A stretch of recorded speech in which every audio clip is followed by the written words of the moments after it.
اللہ کے نبی صلی اللہ تعالیٰ علیہ وسلم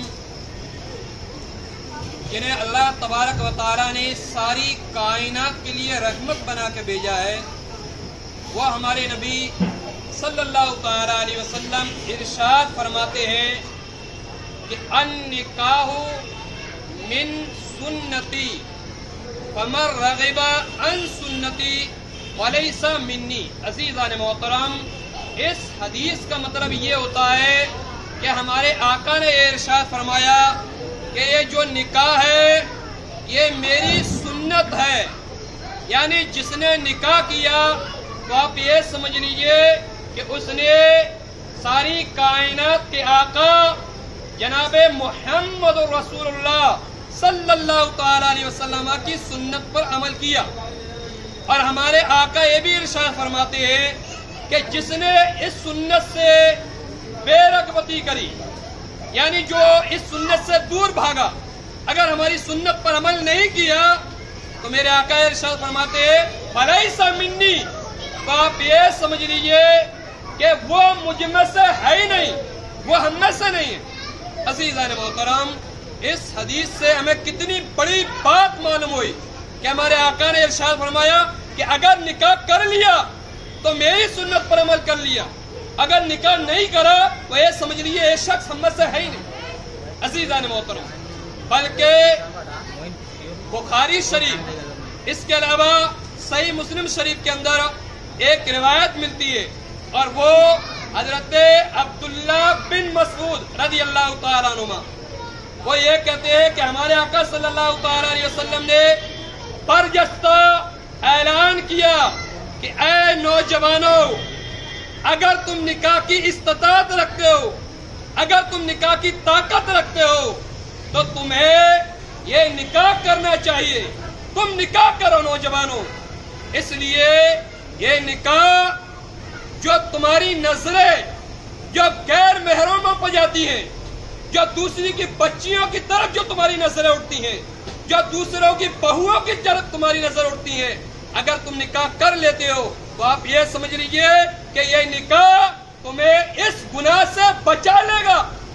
اس کے علاوہ ہمارے نبی نے یہ بھی ارشاد فرمایا، اور یہی نکاح تمہیں زناکاری سے بھی بچا لے گا۔ ہمارے آقا کریم صلی اللہ علیہ وسلم نے یہ بھی ارشاد فرمایا کہ اگر نکاح کر لیتے ہیں تو زنا جیسے بدترین گناہ سے ایک انسان محفوظ رہ سکتا ہے، کیونکہ ظاہر سی بات ہے۔ اسی لیے آقا کریم صلی اللہ علیہ وسلم نے ارشاد فرمایا اگر آپ کی اولاد بالغ ہو جائے تو سب سے پہلے اس کا نکاح طے کرو اور اس کو شادی کے بندھن میں باندھ دو۔ عزیزان محترم، اس حدیث کا معاملہ بھی یہ ہے کہ اگر وقت مقررہ پر اگر نکاح نہیں ہوتا ہے، اگر صحیح ٹائم پر نکاح نہیں ہوتا ہے تو آج یہ سمجھ لیجئے، سب کی بات تو نہیں کر رہا ہوں، کچھ لوگ ایسے بھی ہیں کہ جو زنا جیسے گناہ میں مبتلا ہو جاتے ہیں، اور یہ زنا اتنا خطرناک پڑ جاتا ہے، اتنا خطرناک پڑ جاتا ہے کہ کسی کی بیٹی کی عزت خراب کر دیتا ہے، کسی کی بہن کی آبرو ختم کر دیتا ہے، کسی عورت کی زندگی کو یہ تار کر دیتا ہے۔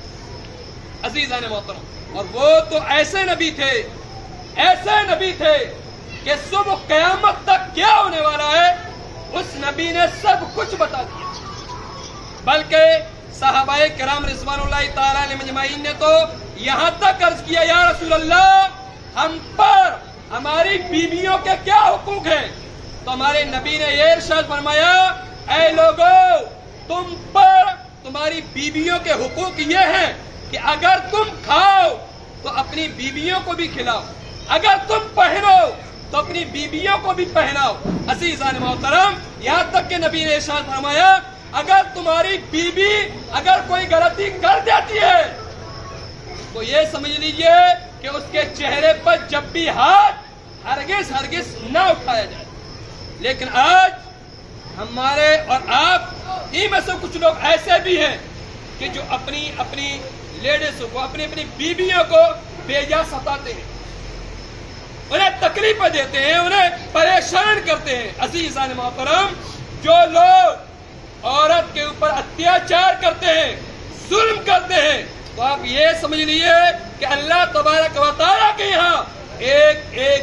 کا حساب دینا ہوتا ہے۔ عزیزان محترم، تو میرے کہنے کا یہاں مطلب یہ ہے کہ میاں اور بیوی ان کو آپس میں ایک دوسرے سے بے حد محبت فرمانا چاہیے، کیونکہ آقا کریم صلی اللہ علیہ وسلم نے ارشاد فرمایا کہ عورت پر لازم ہے، ضروری ہے کہ وہ اپنے شوہر کی اطاعت کرے، اپنے شوہر کا حکم مانے، اپنے شوہر کی بات مانے۔ اسی طریقے سے آدمی کے اوپر لازم ہے کہ ایک لڑکی اپنے ماں کو، اپنے باپ کو، اپنے بھائی کو، اپنے رشتہ دار، اپنے پریوار، اپنا علاقہ سب کچھ چھوڑ کے جاتی ہے تو ایک لڑکے کے بھروسے پر جاتی ہے۔ تو لڑکے کو بھی چاہیے کہ لڑکی کو وہ محبت دے کہ کبھی بھی لڑکی کو اپنے گھر والوں کا احساس نہ ہونے پائے۔ عزیزان محترم، اس نکاح کا حاصل کرام صرف یہی نکلا کہ جب شادی کے بندھن بندھ گئے تو آپس میں ایک دوسرے سے بے حد محبت کرو۔ ایک مسئلہ میں آپ کو اور بتا دوں، جو شادی کا موقع ہے شاید آپ لوگوں نے نہیں سنا ہوگا۔ جب یہاں سے ہم لوگ جاتے ہیں، لڑکی کو لے کے جاتے ہیں، باراتی جو آتے ہیں اور لڑکی کو ڈائریکٹ گھر کے اندر گھسیل لیتے ہیں، ڈائریکٹ گھر کے اندر لے جاتے ہیں، لیکن حقیقت یہ ہے سیدی سرکار اعلیٰ حضرت نے فتاوی رضویہ کے اندر اس کو ذکر کیا ہے کہ جب تمہاری بہو جائے تو گھر کے باہر روک لو، گھر کے باہر روکو، اور اس کے بعد ایک تسلا منگوایا جائے اور لڑکی کے دونوں پیر اس تسلے میں رکھوائے جائیں، اور ایک شخص یعنی چاہے تو ساس وغیرہ ہو چاہے بھابھی ہو اس کی، تو اس لڑکی کے اس دلہن کے پیروں کو دھوئے، اور پیر دھونے کے بعد جو پانی بچے